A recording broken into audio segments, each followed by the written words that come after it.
வணக்க மக்களே, welcome to the adventure show. இன்னைக்கு ஷோல நம்ம பார்க்க போகிறது ஆஃபீஸர் ஆன் டியூட்டி அப்படின்ற மலையாள மூவியோட ரிவ்யூ.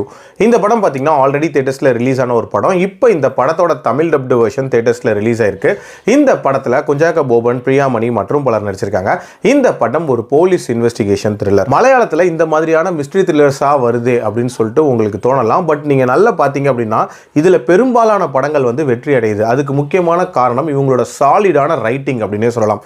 அந்த கிரைமை டிஸ்கிரைப் பண்ணுறதா இருக்கட்டும், அந்த கிரிமினல்ஸில் இருக்கக்கூடிய வெரைட்டியாக இருக்கட்டும், அது எல்லாமே ரொம்ப ரொம்ப நீட்டாக இருக்கும். இந்த படத்துலையும் அந்த மாதிரியான ஒரு விஷயத்தை தான் பண்ணியிருப்பாங்க. அஃப்கோர்ஸ் இந்த படத்தோட ஒரு ஹை லெவல் கதை அப்படின்னு பார்த்தீங்கன்னா வேட்டையாடு விளையாடோட மேட்ச் ஆகும். பட் ஸ்டில் இந்த படத்தில் நிறைய விஷயங்கள் டிஃப்ரெண்ட்டாக பண்ணியிருக்காங்க அப்படின்னே சொல்லலாம். இந்த படத்தோட கதை அப்படின்னு பார்த்தீங்கன்னா தன்னோட சீனியர் ஆஃபீஸரை அடிஸ்டாருன்னு சொல்லிட்டு சஸ்பென்ஷனில் இருந்துட்டு திருப்பி ரீஜாயின் பண்ணியிருப்பாரு நம்ம ஹீரோ.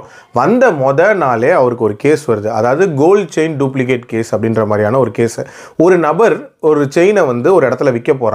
அந்த இடத்துல அதை டூப்ளிகேட்னு சொல்லிடுறாங்க. இவன் என்னன்னா அவங்க தான் அதை மாற்றி வச்சுட்டாங்க அப்படின்ற மாதிரி சொல்லிட்டு கேஸ் கொடுக்குறான். பட் உண்மை என்னன்னா அந்த நபரோட பொண்ணு இருக்கால, அவள் தான் இதை மாற்றி வச்சிருப்பா. அவள் எதுக்காக இதை பண்ணினா அப்படின்னு டிக் டவுன் பண்ணால் இதே மாதிரியான சிமிலாரிட்டிஸ் நிறைய இவருக்கு கிடைக்குது. அண்ட் இதுக்கு பின்னாடி ஒரு குரூப் இருக்காங்க அப்படின்றதையும் கண்டுபிடிக்கிறாங்க. ஸோ அந்த இன்வெஸ்டிகேஷன் எப்படி போகுது, இதுக்கான பர்பஸை எப்படி கண்டுபிடிக்கிறாங்க, டுவர்ட்ஸ் எண்ட் என்ன ஆகுதுன்ற மாதிரி நிறைய விஷயங்களை சொல்லக்கூடிய ஒரு படம் தான் இந்த படம்.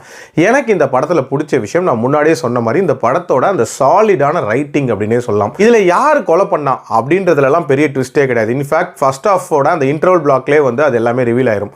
பட் ஸ்டில் இவங்களுக்கான அந்த பர்பஸ் இருக்கும்ல, எதுக்காக இதெல்லாம் பண்ணாங்க அப்படின்றது அதை உண்மையிலே ரொம்ப நீட்டாக ப்ரெசென்ட் பண்ணியிருப்பாங்க.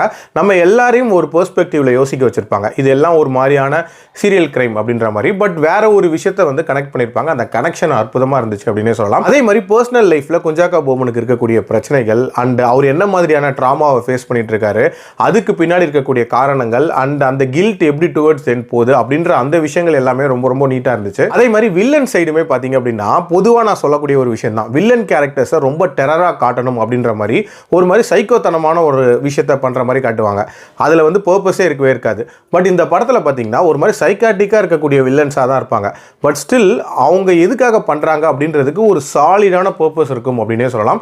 அது உண்மையிலே நீட்டான ரைட்டிங்கா இருந்துச்சு. ஓவரால் நிறைய பரபரப்பான மொமெண்ட்ஸ் நிறைஞ்ச ஒரு thriller and duration wise around 2 ஹவர்ஸ்ல முடியக்கூடிய ஒரு படம் தான். பட் இந்த படத்தோட பிரச்சனைன்னு பாத்தீங்கன்னா இப்படி ரியலிஸ்டிக்கான ஒரு படத்துல ஒரு மாஸ் கமர்ஷியல் படத்துல வர மாதிரியான ஒரு ஸ்டன் சீக்வன்ஸ் ப்ரீ கிளைமேக்ஸ்ல வச்சிருப்பாங்க.